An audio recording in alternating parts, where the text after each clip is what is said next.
All right, welcome to another LogiCast episode. My name is BlankaKong. I'm here joined by Gunner Eos, Huddle Wolf, and Mr. Esoteric. No Zedekizer for this episode, unfortunately. But today's topic is going to be what hobby would we have if video games didn't exist, or if we weren't into video games. So I had to think about it because I don't know. A lot of the stuff that I'm into is kind of stems from video games. Because I've been playing video games for most of it, pretty much all my life since I was like 3 or 4 years old. But some of the things I wrote down, or one of the things I wrote down, would probably be TCG collecting and playing. So if I wasn't playing video games, I'd probably be more into trading cards more than I already am. So I have a history of playing Yu-Gi-Oh and a little bit of Magic and a little bit of Pokemon. But that was a long time ago during my high school teenage years. That kind of faded away a little bit. But I think if video games weren't a thing for me, TCG collecting and playing would probably be. I'd be more involved in those communities. I don't know what it is about collecting cards or just learning these different games, but I've always enjoyed it and find myself kind of playing digital card games like Yu-Gi-Oh on the Switch or Magic the Gathering on PS4.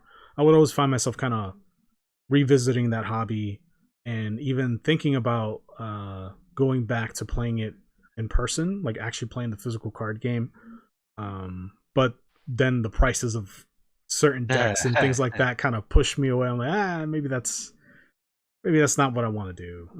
Seems like a money sink. Well, it is a money sink. What it is, yeah.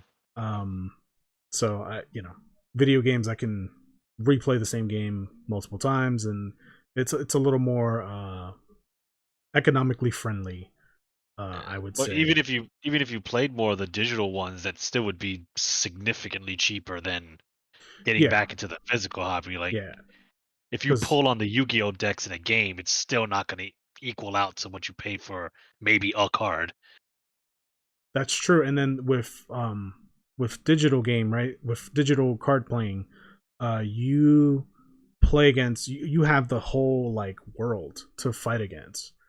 Whereas in the physical card game, you just have like your local or regional community, and the competition's gonna vary. But at least on a digital forefront, you're able to be matched up with players of your skill level or your format. Whereas if you're playing in a local, like in a regional tournament, there's gonna be like a dominant metagame or a dominant metagame, decks. And if you're not playing within that circle, or at least have a strategy in mind to ante whatever the metagame may be, you're just gonna get stomped every single time.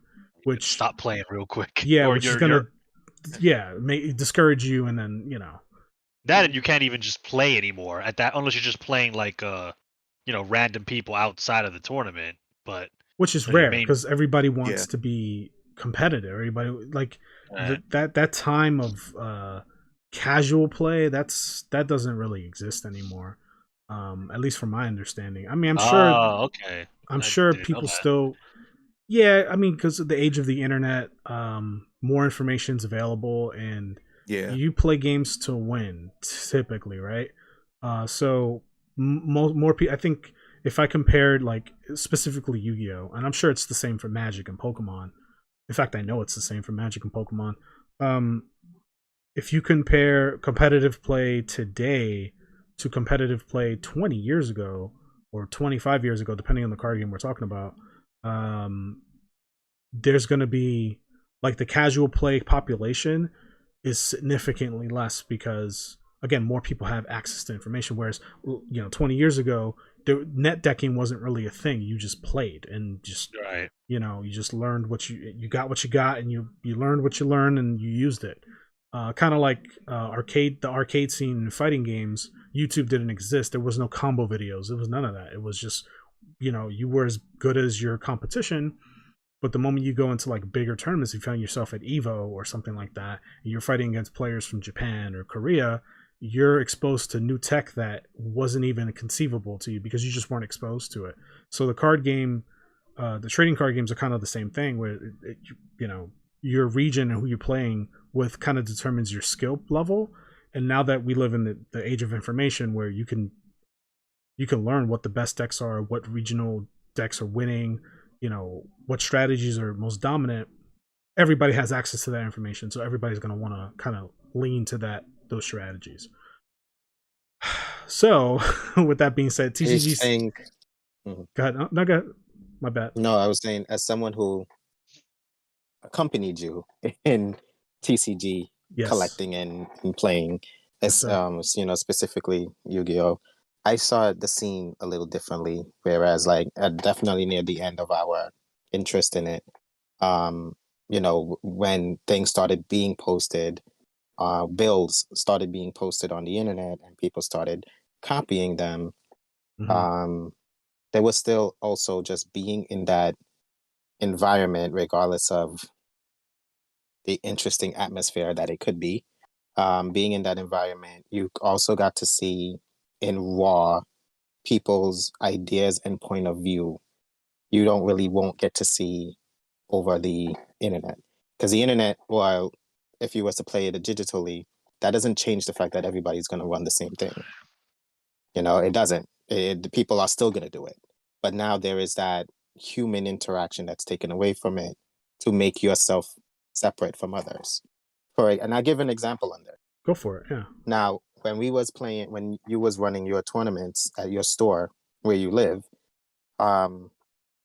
and I would come there, you know, we did our best to win those tournaments every weekend because the profit would come back to us. Now, in the big thing was the monarch archetypes at that moment. Remember, everybody was running monarch.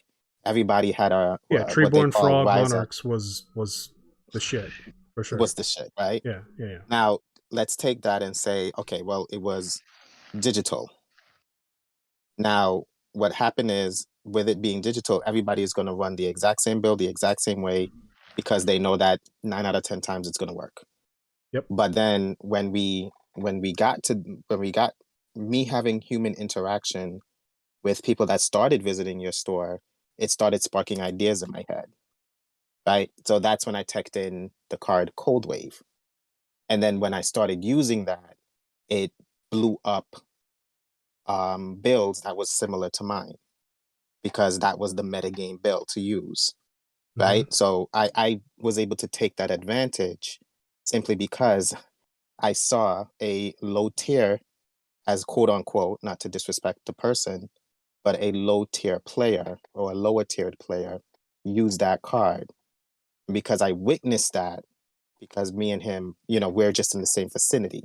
We may have been on different skill level, but we were in the same vicinity. So me just simply observing that, I took his play, adopted it, I put it to my skill level, and for that card became way stronger in my hands at that moment. I don't think I would have been able to. Maybe, you know, someone will eventually, because it's a very big world out there. But I think with it being, there's human interaction, you learn a little bit more, because you hear people's complaints, you hear people's compliments, you hear people's opinions, people's you know, ideas. You start hearing those things on just casual conversation. It makes you a better player, believe it or not. Absolutely. Whereas, like, I think, right, like, you know, I play a lot of Pokemon heavily. So because it's all the internet, VGC specifically, because right, yeah. You know, so because I really love the Pokemon competitive scene, playing online, like say BDSP, I'm getting Scizors with the same moveset. I'm getting Metagrosses, Blazikins, like all these top tier Pokemon. I'm getting them all with the same moveset, because there is no side conversation. There's no human interactivity to say, okay, well, here's my idea on this, and this is how I'm going to change it. And I really don't feel like the digital Pokemon competitive scene, I feel it's very vastly different than to the people who are going to actual tournaments and actually winning. You understand what I'm saying? Like when I played a lot of, I believe it was X and Y, he won this tournament with. Nobody online that I play competitively with used a Pachirisu. But the dude who actually did win the Pokemon tournament, I believe of that time, which I don't have proper resources to say, but there was a point where a Pachirisu, which is a low-tiered Pokemon, won a human interacting scene of the Pokemon competitive gaming.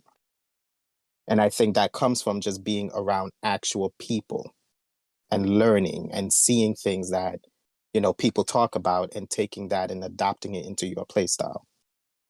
So I think it's way more important, even though it's more costly, I think it's way more important that these scenes need to continue to be around.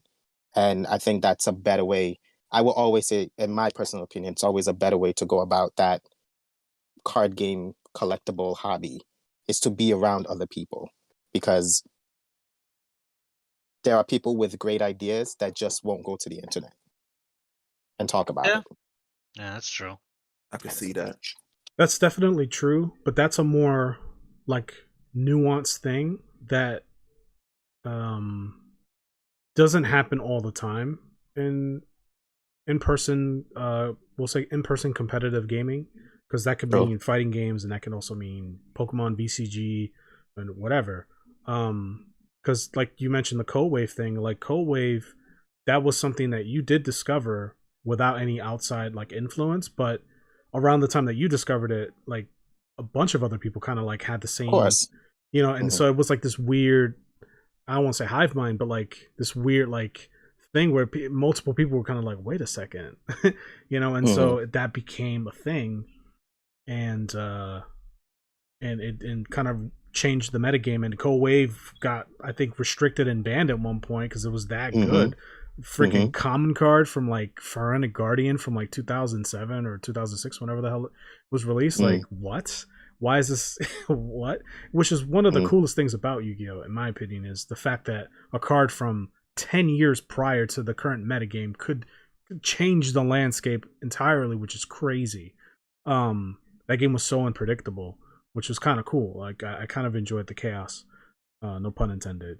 If you got it, you got it. But yeah, but now you got never forget that era. Nobody forgets. That era. Nobody forgets chaos. If you were there, man, it was crazy. But today, in today's landscape, you have so many different, like, what they call Yu-Gi tubers, where they're posting these like rogue strategies. So true. You know, you say that and it's true, but I think now, specifically like the 2020s, and this is probably true for the 20-teens too. I don't know. I didn't keep up with Yu-Gi-Oh at that time, but it's definitely true right now, and I think it'll be true moving forward with so much with YouTube and just internet talk being so commonplace. It's almost like the small local game store has expanded to a global scale because of the internet, and so now people are exchanging ideas from across continents and countries, which is like insane. Different tech ideas, like, oh, how to make this deck, you know, 10% faster or whatever. Like these ideas are being exchanged, so it's a different landscape. And so to go back to my original point, where casual play is kind of dead, it only kind of supports that. Like, casual play is dead in a lot of ways. I think it exists in a niche, but in a vacuum, but it's not nearly as prominent as it used to be because of the internet. But anyway, we're talking about things that we would be doing if we weren't playing video games. And so this is what we would be doing. We'll be analyzing. This is what we would be doing. The transition. This is true. How we're gonna play this card game. This is very true. So I just wanted to, like, I didn't want this conversation to be like a TCG conversation all the way, because that's not. I'm pretty sure that's not what everybody else is going to talk about. So I just wanted to wrap up my thought. So yeah, gotcha. TCG. So hobbies that you would be doing primarily if video games wasn't a thing for you, Mr. Esoteric. Let's hear it. So TCG is the way to beat now. Okay. So it was a couple of things that I thought of. So I was thinking of chess player, but that kind of falls on the games as well, in my opinion. Well, It's yeah, not video sure, but games, it's it is not video games. games. But okay, Yeah, it's not a video. go ahead. It's your answer. My bad. I don't mean to take your time. No. It's cool. It's cool. So I was thinking chess. I was also thinking like being a tinkerer. Because I really do enjoy watching videos on like people who fix things. I don't know if it's like the ASMR aspect of it or the fact that they're taking something that's like worn out and archaic looking and turning it into something reusable and new kind of fascinates me. The only downside with that is that lack of funds. I would love to do it with some of the equipment I have here to like beef them up or whatever, but I'm afraid that I might break it. So I don't want to do that. Um, so I came to the conclusion of something I do really enjoy if I wasn't playing video games, excuse me, and it would be sculpting. Like I've I always been hate you fascinating. Why you hate me? because that was my answer. I didn't know. Great minds think alike. Well, I didn't know. this could be a tandem thing. Yeah, y'all couldn't both talk. Yeah, it definitely tandem. Tandem. Um, so the reason why I chose sculpting because it has a lot of skill sets that come from playing video games to it. So you have to have like hand-eye coordination. You have to understand like certain forms and certain like skill sets to have while building certain things. You also have to utilize specific tools to like get the mold right, as well as like a specific process in order for you to even be able to mold the clay in itself. I even went as far as thinking like it has difficulties because I did do like Of a little course. bit of it has like several forms of difficulty. Like they have easy mode, which is like, in my opinion, pottery because you have the thing that's constantly spinning, so it's kind of helping you mold it. And also without, what I was gonna say, kind of lost my train of thought there. Yeah, so you had pottery, and then you had the thing without the spinner where you have to basically do it by yourself. So there's no like spinning support. Um, and yeah, I know this is pretty short for me because I don't know what else I can say about it, but it's also very engaging. It's very stimulating. It's fun. It's relaxing. Um, it's really relaxing to the point where I enjoy also watching videos on it and just looking at the process. Are you spying on my YouTube playlist? No, Okay. What do you mean? Because I watch sculpting videos a lot, and I watch a lot of like repairing videos and like restoration videos. I watch a lot of that stuff. So same here. Mm-hmm. I just love those things. You're just copying everybody tonight, huh? Mm-hmm. Just call me Kakashi, man. I don't know, but I mean, seeing how we're a panelist that consists of friends, we kind of navigated or kind of gravitated towards each other because we did essentially do the same things. I mean, so wait, you guys didn't get the check? Oh. But I think it also boils down to this fact that most of us here, well, I'm gonna say all of us, because Gunnar himself does Gunpla, right? We have artistic mindsets.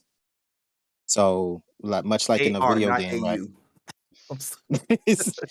Much like even in video games, right? Like I was by Esoteric over the weekend and we were playing Elden Ring on his PS5, which obviously I do not load Elden Ring on my TV for me to know what it looks like, but it looks very like graphically speaking, it looks very stunning on his TV, on his monitor. And we just couldn't help but admire the art, the color scheme or the terrain of the game, like how I guess detailed and beautiful I'm gonna say, even though everything in there is defined as ugly, how beautiful the artistic build of the game is. Is right. So it's the same thing with sculpting or even building the gunpla, because Gunner has to put in some sense of creativity to get that gunpla in a environment that seems believable. Like we went to an anime convention and they had like a gunpla contest, and the amount of creativity, the amount of artistic mindset that was needed to put these plastic figures into a believable environment or believable setting is astonishing. Yeah, no, I'll get That's into cut. that when it's cuts around my Right. And it's the same thing with sculpting, right? Sculpting is you're taking that creativity, or you're using that creativity, that artistic mindset, and you're putting it, instead of on paper or, admiring it in a video game that was developed by a professional company, you're taking that and you're taking that admiration and you're molding clay to build it. So I think it's really our artistic mindset and our appreciation for color, our appreciation for creativity, which is the same thing that goes into video games. Creativity, artistic mindset, time and diligence. That all goes into video games, just like it goes into sculpting. So I think because of that common ground is why the three of us, even Gunnar, so the four of us can really say, okay, well, sculpting is a good substitute for not playing video games, because that was my first pick, to be honest. Yeah, I'm just super fascinated by all things that would be considered sculpting. I would say welding would kind of fall into that category, kind of, because like you're creating something from metal. You're kind of formulating this element and making it into something different than what its original form was. And I forgot this guy name that I also watch on YouTube, but he makes like video game weapons and they look amazing. I know it doesn't start with Cthulhu, but it has Cthulhu in it. And all he does, What does he make the weapons out of, Esoteric? he makes them out of metal. So he Oh, has okay, like a, okay. a forge. He and like he makes these weapons. I'll send you guys his YouTube, but I've it seen looks his so stuff. amazing. You introduced me to that guy's content, and it's so fucking sick. Like, this guy's making literal metal weapons, like, Cloud's Buster Blade or whatever. It's like, what the fuck? Like a real Buster Blade. It's so crazy. It's amazing. He also made, I think he made a Monster Hunter great sword as well, and just to see him test it out, them shits probably weigh at least 60 to 120 pounds, maybe more. Yeah, maybe more. And like he has a very strong torso and like upper body build. So to see him swing it into like a tree stump and how effective it is, it's just, I don't know. I just like shit like that. If I had a kiln or a forge or whatever, I'd probably do shit like that too if they weren't video games. But that was pretty much my choice. I like creating things. You know, I love like looking at stuff, trying to like break them down and like build them back up. Just afraid to, because lack of funds. Don't want to destroy anything. But again, sculpting would be my number one thing. Passing it on to you, Wolf. Wolf, do you want to add to any more? I think I said it. I think we said enough about sculpting. So to be a little, I guess, to break away slightly from what, oh God, this is hard because Esoteric took it. All right. So crafting definitely is one other hobby that I would have if I didn't play, or if I didn't grow up investing so much time into video games. And I can give an example of, since we're using other YouTubers, this guy on YouTube, he makes Monster Hunter weapons that are actually functional, not necessarily for cutting, but functional for what the weapons do in the video game, out of cardboard. So instead of using metal, Esoteric, if you wanted to get into like crafting, weapons and stuff like that, this YouTuber, he does it using cardboard and string. Oh, nice. Instead. And I think that's pretty cool. because it still stays in line with my artistic mindset, which is my given talent.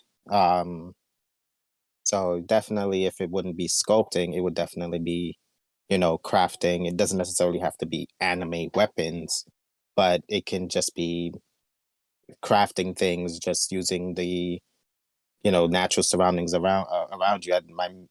One of my kids had a project the other day where he had to make a guitar, and I think he is the only one who went to school with a functioning guitar that was made out of Very cardboard. Nice. Very nice. Give that kid an A. But I put it together, and that's because the whole time I was doing it, it wasn't like, oh, I have to do this for my kid to get a proper grade in school. It was more like, okay, my artistic mindset is flowing, it's going, right? Like this dam opened and now the water is overflowing and it won't stop. And before I knew it, it's 4 a.m. I have to get up and go to work in 2 hours. But he had a guitar that can actually play music that was made out of string and cardboard with glue and paint. And you guys definitely Amazing. saw the pumpkin crafting thing that I did for my Yeah. job. Yeah, that I spider. couldn't win because I won last year, but that's a different topic. But you guys saw that. Now, the whole time I was making that, I made that spider in one sitting. It didn't take days. Like I started and it took almost 9 hours, and I was there in my living room for about 9 or 10 hours, just Wow. doing that nonstop. And that's because the artistic mindset started flowing. So there's a lot of times where I feel like I should be doing it because it's mind stimulating, but at the same time, that I kind of want to play this video game factor kicks in, and then I end up choosing video games over that. So yeah, arts and craft or crafting would definitely be another hobby of mine, or it would be my main hobby if I didn't play video games. Makes sense. Passing it on to you. Gunnar. Okay. So Wolf alluded to it earlier. Yeah, I've so to go with the theme. You would be on OnlyFans. Yeah, shit. I'd have a fucking house right now if I was. Anyway, I'm just kidding. Go ahead. So yeah, if video games weren't as prominent, these hobbies that I've developed that I've actually started. Funny enough, we talk about if video games didn't exist. I'm kind of doing this stuff and kind of drifting towards those hobbies, even while video games currently exist, because I find them a little bit more fulfilling as I get older. Like I don't want to, be like these people on Twitter. They go, "Ooh, if you're over 30, you shouldn't be playing video games. You should grow up." No, I'm not. I'm trying to do that, but I just feel like these hobbies that I'm going to mention kind of like I feel more fulfillment out of them than playing a game. Still love games, but anyway. That So makes like sense. yeah, right, okay. So Wolf alluded to it earlier. I have started building gunplas. I have a couple. I started kind of like before the pandemic and kind of like picked up during the pandemic because we were all inside. So, if I can spend 4 5 hours putting this little robot together, hey, it was something to pass the time. And I never considered myself an artistic person. Like I couldn't draw to save my life. I took a art elective in college because I had to take that or a language. Hindsight, I probably should have taken the language, but I took the art and it was just like, yeah, it's passable. It's better than a stick figure, but this, creating art isn't my thing. So I guess I could transfer, creative mindset and juices, so to speak, into doing these gunplas. They're not super complicated, or at least I'm not doing the super complicated, like I don't want to get into technical terms, but there has been a marked improvement. Like I can show my first master grade that I put together. He's like right in front of me, and he's looking kind of rough. And then I could show you the latest ones that I worked on, and they're a lot better. So if video games weren't so prominent in my life, I probably would have been doing that way more. And also, I would have probably gotten into miniatures a lot sooner. So for those listening, watching, and for you guys who might not know what the miniatures are, those are mostly like D&D miniatures, Warhammer, Warcraft, the little tiny statues that That you have to put together and paint. yeah, yeah, and Oh, okay. they symbolize the character or the unit or whatever that you would actually use if you were playing tabletop Warhammer 40K, for example, games.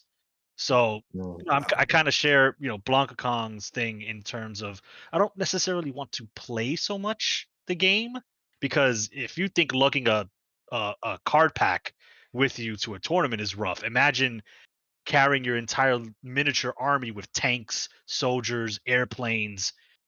That's way too much for me. Like take COVID, no COVID, way too much for me. So I mostly just want to collect my favorite armies and units and paint them and just display them. That's what I would want to do. So I would probably go hard into the miniatures and the gunpla. And mine's a threefer. Um, the last one might sound a little pretentious. That's not what I'm trying to come off as. But I would, if video games weren't so prominent, my funds and my time would more than likely, besides gunpla and miniatures, be directed towards just bolstering my library. Um, I Yeah. would I would dream of having literally wall to ceiling, covering multiple walls of books, just different books, some serious, some How dare not. you? Are you implying that we are not intelligent? No, We are I'm just obviously I'm compared to kidding. his Yeah, intellect. I just know when people, a lot of when you just go out and say, "Well, I like to read more," they kind of there's a perception of, "Oh, They you okay, scoff at Mister it. Yeah. Snooty." Yeah, yeah. It's like go touch grass, nerd. It's like, yeah, I do that too, um, but like I would love to build a huge library of books, and not just books that like, oh, this let me put theories of relativity by Einstein because that makes me low. I would have like actually point to a book and say, hey, what was that about? And I'll tell them the story. Like I want to actually read the books in my library.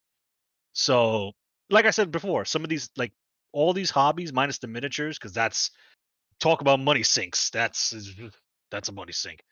Um, I've been doing, and sometimes I do find myself playing less and less games, or maybe saying, "Hey, I'd rather pay $65 to get this new Warhammer 40K because that's my current book of choice novel, or maybe a couple of them, than to maybe buy this new JRPG." So, you know, that's why I kind of was interested in this topic because like I'm already kind of doing this, and these are like passions that I'm growing into that are straying away from video games. So yeah, for sure, would go heavier in the gunpla. I'd love to visit Japan to the motherland, literally and physically, of gunpla, and just like fill a suitcase full of that, take it back to the U.S. You know, one day I'm gonna cave and get these miniatures, and then if I'm homeless, at least I'll have my miniatures and and They'll protect you. they can just get the box not for me but for them so that the paint doesn't run. And then yeah, Oh, man. My gosh. I would love to get my own space and just read and then like start building a library of physical books because you know I just find that fulfilling instead of staring at a screen because we've all stared at screens a little bit too much in our lives, and Mhm. I think these kind of hobbies kind of tear us away from the digital world and kind of put us back on a more primal and more like I guess one grounded spectrum. We're working with our hands, we're using our brains in ways that we might not use in video games. So, I'm kind of gravitating towards that. But, video games are still a part of my life. I grew up on them. So they're not going away. It's just, yeah, I'm starting to appreciate other forms of time wasting, passing. Hobbies. Hobbies. There you go. Hobbies. Yeah. Yeah. Different hobbies that aren't video game related. So, yeah, that's my spiel. Sorry. I mean, that makes a lot of sense, and I'm happy that you're able to put in some time into your like alternate hobbies.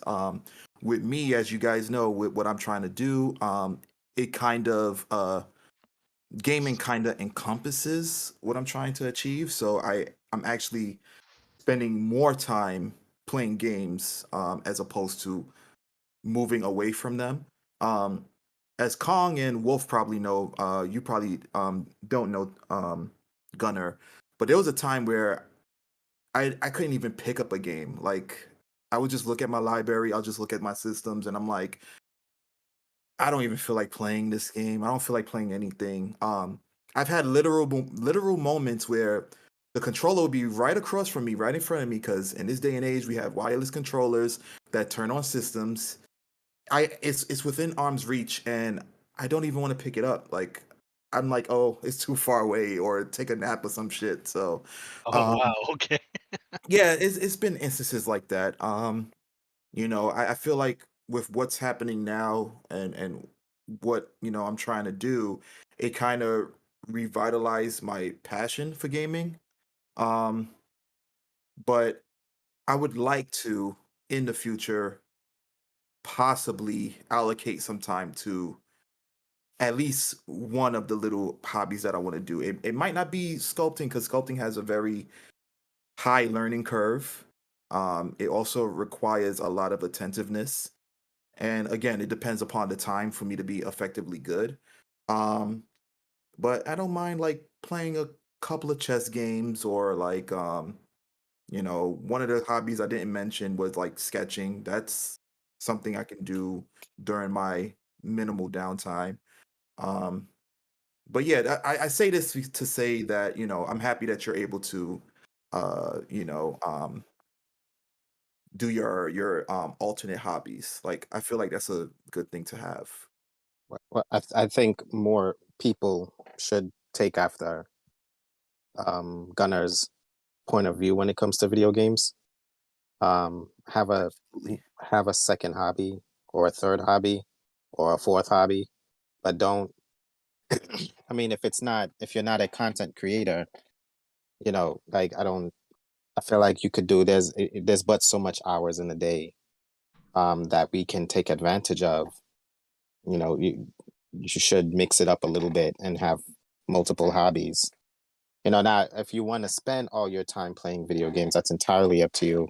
I have no quarrels with that. Right, right. But I definitely do feel like, it would be more beneficial for you to allow yourself to miss playing video games. To instead of just saying, okay, well, you know, when I get home from whether it's school or work, the only hobby that I'm good at or that I know to do is play my video games. But if you had multiple hobbies, that allows you to um, pick and choose what you're based on what you're feeling at the moment to do something different, which allows you to then it takes you away from other hobbies so that when you get back into those hobbies, there's that sense of appreciation. So like if you go 2 days without playing video games, 3 days without playing video games because you was sculpting and you needed to get that and you really wanted to finish that, that statue that you were sculpting, when you pick up the video game again 3 or 4 days later, you can say, wow, I appreciate this because, you gave yourself that time to miss the video game or to miss whatever hobby you're doing. So I think it's a wise choice to have multiple Yeah, for sure. hobbies overall in anything you do, just not just video games, but in anything you do. Yeah, and it could be like, hey, you want to, if you're a more physical person, it could be a sport, right? You just want to, play basketball. It could be working on Mhm. yourself physically in terms of, weightlifting. That those 3 hours that you would have played a couple rounds in Apex, for example, maybe you could have done 3 hours at the gym. Like the hobbies are just different modes of having fun. And while video Yeah. game is, yes, a mode of having fun, and for our group it's a prominent mode of having fun, it's not the only one. And I think we're all seeing that, or we've seen that, and we go, you know what, this is fulfilling in its own right, but it's fulfilling in its own right, that's different from a video game, but both are valid. And as a human, one might start taking precedent over the other, and that's not necessarily a bad thing or a wrong thing. Yeah. It's just where your headspace and you're going at that point. And I say just, go for it. As long as you're not selling your video games because you want to be a musician now. so you want to get a guitar and you sell all your games and your systems and throw it all away, they'll always be there. Or don't be too eccentric with your newfound hobby, but it's definitely good to branch out. And make sure that it's something that you're truly passionate about. Don't go all in. Like, do your research, figure out if it's something that you're willing to do. Because some hobbies do cost a shit ton of money. Feasible. Yeah. Best believe I saw the $300 model kits, but I was like, when I was getting into it, I was like, no, I don't know what I'm gonna doing. That's just gonna be, I'm gonna snap a leg off or break a piece, and then there goes my 300.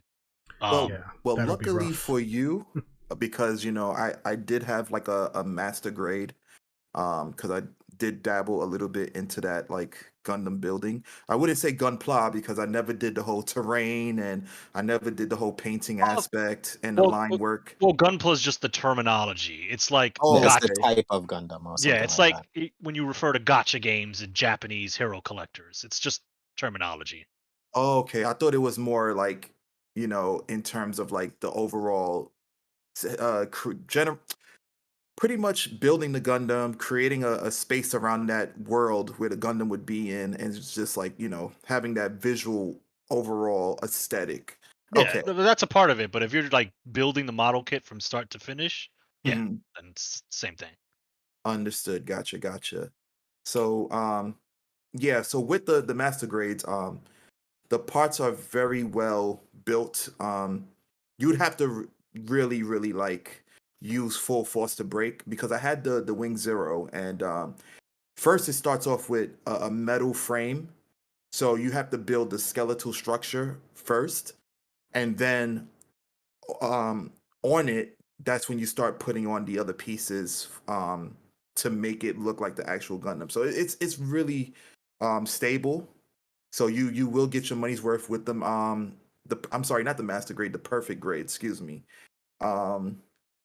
So yeah, if you were to get one, I would say if you have the disposable income, get one that you really, really like a Gundam that you're really fascinated with. For me, it was the Wing Zero. I wish I had it, but unfortunately, with relatives who are younger than you, and living in a space where people can just touch your shit, unfortunately, I lost mine. But yeah, if you were to do it, I would say like go for it if you have the financial backing and it's a Gundam that you really, really, really like. I would say go for it, but I'd say unless you're serious about doing it, or you're just naturally gifted, that person exists too. I wasn't one of them, but I wouldn't start with like the high grades, maybe the real grades, because those are, one, easier to put together, so you get the basics, and two, if something goes horribly wrong, I don't know what, or tornado comes and sweeps your pieces away, it's not the end of the world. Like, it's easy to start. The barrier to entry is super low. It's a lot more forgiving if you fuck up, and you can use it as a learning. You can use it as a what is it? A springboard to test techniques. So when I started doing panel lining, what panel lining means is you take a specific pen. It could be, it's a pen that doesn't interfere with the plastic. It doesn't eat away at the plastic. And what you do is, if anybody's watched Gundam, they know that they have like inside the little mechanical parts, there are like little lines that accent the Gundam to make it look like this is real metal instead of just plastic. So that's what panel lining is. And like, I could show you images of my first one. It was rough. You could tell it's like, did you just like fucking, did a 5-year-old get his hands on it and start scribbling in the lines? It was rough. But at least I didn't do that with a $200, $300 model. I did it with a $50, which is still pricey. That's a game, or close to a modern AAA game, but that one allowed me to kind of make those mistakes and to screw up with the stickers and realize, you know what, maybe putting it on with my hands isn't the brightest thing. Let's get some tweezers. That's the smart thing to do. So it helped me expand my knowledge, and then I would take that knowledge and go buy the tools that I needed to make my next model better and make my next model better, and so on and so on and so on, until I could walk into a store, go, that $300 one, let me get that, and I can successfully put it together, and it looks good.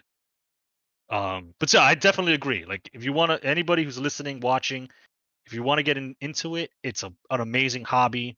Even if you don't like Gundam, like if you don't watch it or read it, if you're just a fan of robots and mecha, fuck it, get it. And then if you want to watch the anime it comes from down the line, do it. But if you ever want to get into it, start at start low and then slowly build yourself up, and you'll see where you messed up and what you need to get, and you'll be putting together some good stuff in no time. Well, that's any hobby, right?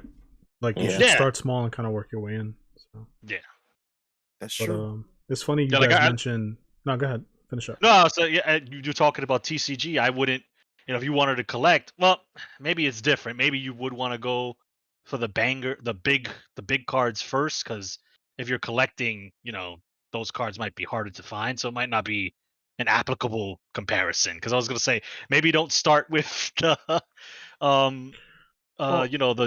the $300 card. But TCG, I mean, it's different. Like I would say you have a lot of tools and options, so you would probably want to pick up, like, if you wanted to play Magic the Gathering, maybe look into the digital games and play those to get an understanding of the game to see if you really want to play this or not, and then buy a starter's deck. And just they have something called Friday Night Magic, which is just events specifically for Magic players, and so that they're able to, and they have like casual, like just whatever play events, and so you would join that and just kind of learn the ins and outs of the game. And maybe going with a group of friends, going in by yourself is kind of rough, but if you have like a brother or a friend and you go in together, then at least you have somebody who's like at the same level, and you can kind of learn together and then kind of branch out from there. Mm-hmm. Yeah, that would be my recommendation. So it's a different hobby, but the you still want to start small, like you were saying. Funny, yeah. So, funny you. Oh, go ahead. What I was gonna say is, even with TCG, you don't necessarily have to play the game either. You could just collect the cards. Yeah, and just build a library from there. But even then, so you want to start with, assuming based on like your knowledge within that TCG, you want to start with what your favorites are, because that's how I would start a collection. I would start off with getting my favorites first, and then branch off into how I would want to go about the collection. Like, some people, let's go back to Yu-Gi-Oh! Some people may want to start with the first Yu-Gi-Oh! Pack and collect all the cards there in the Legend of Blue Eyes, the first pack to come out for the card game here in America anyways. They may want to collect all of that, and then they might want to move on to, I think, Metal Raiders was the next one, and then keep going from there and from there and from there. Or, they may just want to collect all their favorites. I would collect all my favorites and just call it a day.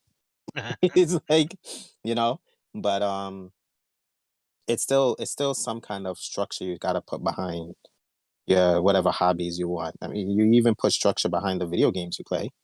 Like if you're going to devote yourself to this one video game and you say to yourself, okay, I'm going to beat this video game, I don't think you'll be switching out disc anytime soon unless that particular game frustrates you and you feel you need a break from it by not doing another hobby, but playing another video game.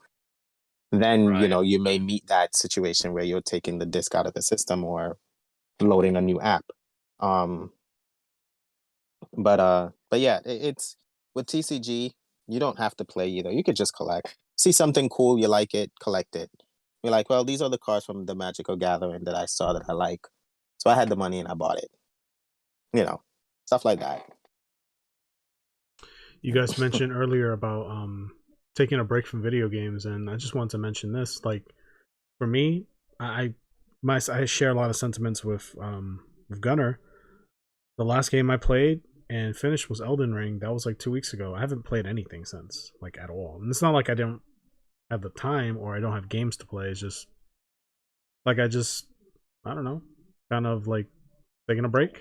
Yeah, I just don't want to, right? And so, and I haven't been streaming the last like month because I'm not playing a game. I'm not going to stream myself doing nothing. So no, just chatting. Well, that would require an audience, first of all. So it would also require a specific physique. That not necessarily. Not. There are male just chatters, but those guys have like, audiences, so they have someone to talk to. I'm not going to be here talking to myself, literally, without a video game. That's like another level of weird that I'm not willing to go to.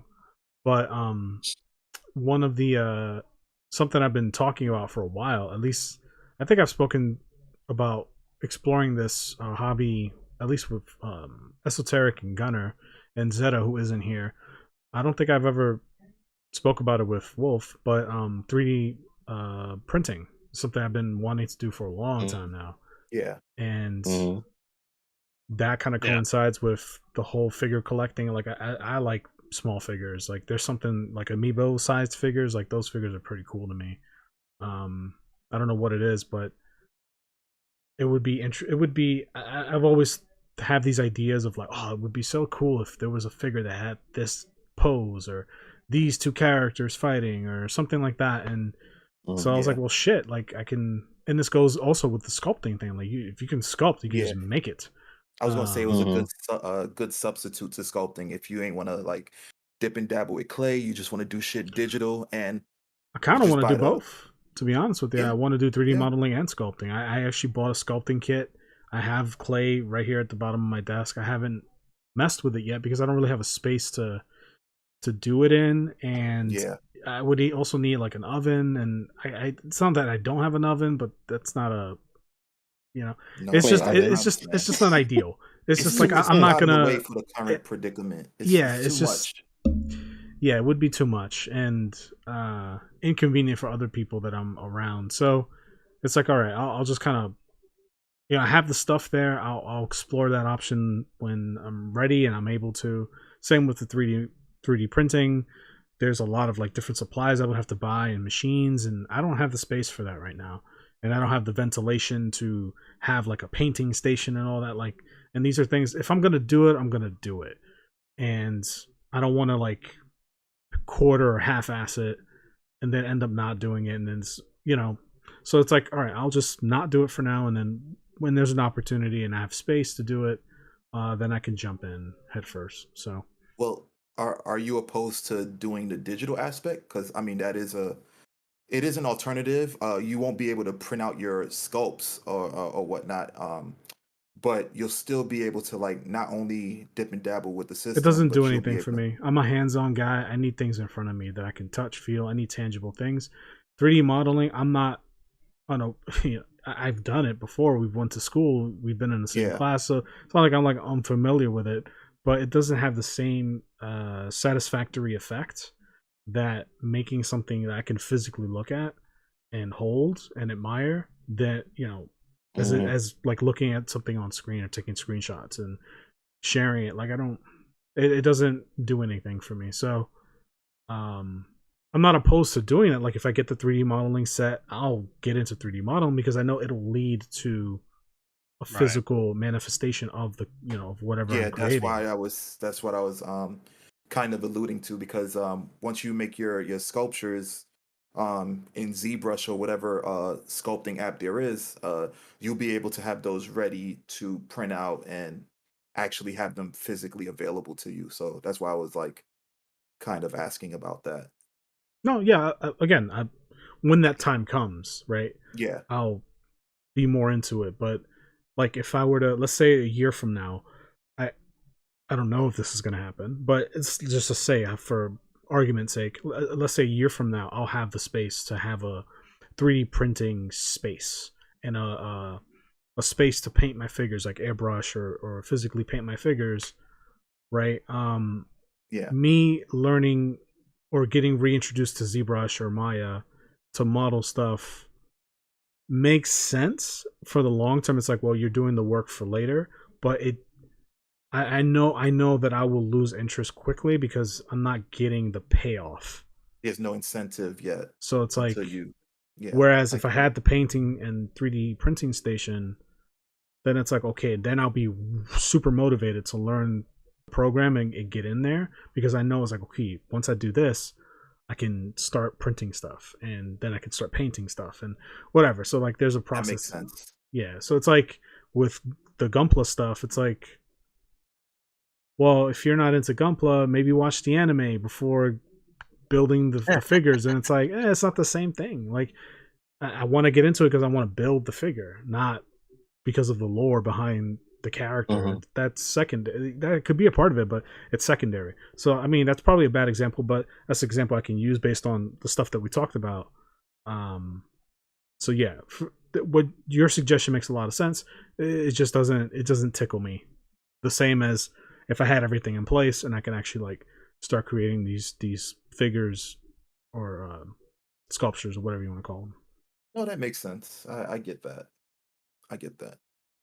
And no, I just want to touch on something that Wolf talked about when he was talking about the TCG aspect of going to the events and meeting people.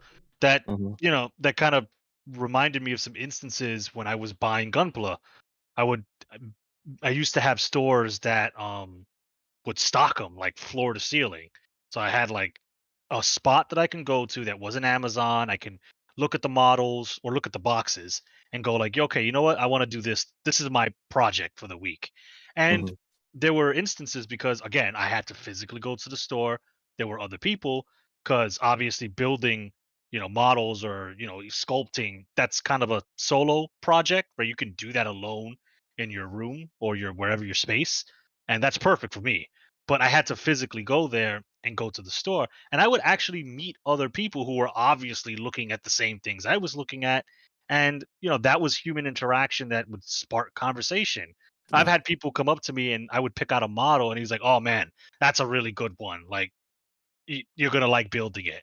And, we would get into little mini conversations about like, hey, what have you built? And like, oh, I'm looking at this one. And then we would trade, funny enough, we would trade techniques. He would go like, yeah, I'm not really confident in painting. And he was like, you know what? I recommend this airbrush. This store at the time sells these really good paints.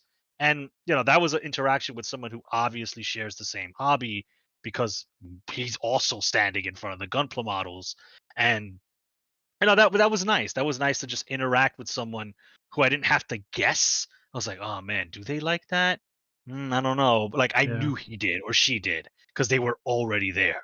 So like at further thinking on it, I do agree with Wolf's point that that is a good aspect about a hobby that isn't video games because you could do that with video games too. Don't get me wrong, but it's a lot harder, I think, because video games by their nature are kind of solo experiences, especially nowadays. Like with internet gaming being so prominent, you could look at a couple years ago, fighting games were the exception to that rule. Now they're on the same boat as shooters and MMOs. Like you can play a fighting game, never interact with any of the people who play the same fighting game as you. So I do agree with like thinking on it as you guys were talking. I just wanted to bring that circle around back to that point because thinking on it, I was like, yeah, Wolf did bring up a good point, and I have those little anecdotal experiences of just meeting people at the hobby shop and we spark up a conversation. So it's those little experiences that makes you appreciate the hobby a little bit more. 100%. Right. Because you're like, hey, look, there are other people who like this hobby that you might think is obscure or niche, but no, there are people out there who do like it, and can spark conversations, maybe make a friend out of it. So that it's on you at that point, but the introduction is there. Yeah, that makes sense. Yeah. Cool. Well, we're about out of time. Unless anybody has any last minute things you want to mention. Not without me getting into a rant. So just okay. Fair enough. All right, guys. Well, this was a pretty fun conversation. Learned some things I didn't know before. Like Esoteric watches my YouTube playlist without me knowing about it. Hey man, he's on your VPN. he's on my VPN. I live in Poland, just so you know, but not really. So if anybody listening has enjoyed this conversation, subscribe for more content. That is the best way that you'll be notified when we put stuff up live. But we do put a podcast up every Wednesday at 12 p.m. Eastern time. And we also do 2-minute reviews on video games. That publishes every Monday at 2 p.m. or at 12 p.m. Eastern time. So check that out. Like the video and comment down below. Let us know some hobbies that you have that aren't video games that you'd probably be doing if video games weren't a thing. Or if you want to comment on some of the hobbies that we brought up, we'd love to hear from you. So put that down in the comment section below. We also are prevalent on other platforms. So we have social media. We are on Facebook, Twitter, Instagram. We have a TikTok. We also have a Discord. So all those links will be in the description down below. So check those out. We also stream, kind of mentioned it. I stream on Twitch under BlankaKong. When I do stream, I stream mostly retro titles and indie games. So if you're interested in that, give me a follow so that you're notified when I go live. Mr. Esoteric plays on the main channel. He plays a lot of AAA kind of modern games, PS5 games primarily, and Twitch games. He streams every Monday, Wednesday, and Friday at 9 p.m. Eastern Standard Time to about 1 a.m. So if you're interested in that kind of content, check him out as well. I think that's everything. So thank you guys so much for joining me in this conversation. Look forward to the next one. And let's Esoteric, you want to hit him with the famous line so we can wrap things up? Just remember, if it ain't gaming, it ain't logical. Hey. There we go. See you in the next one, guys. Peace.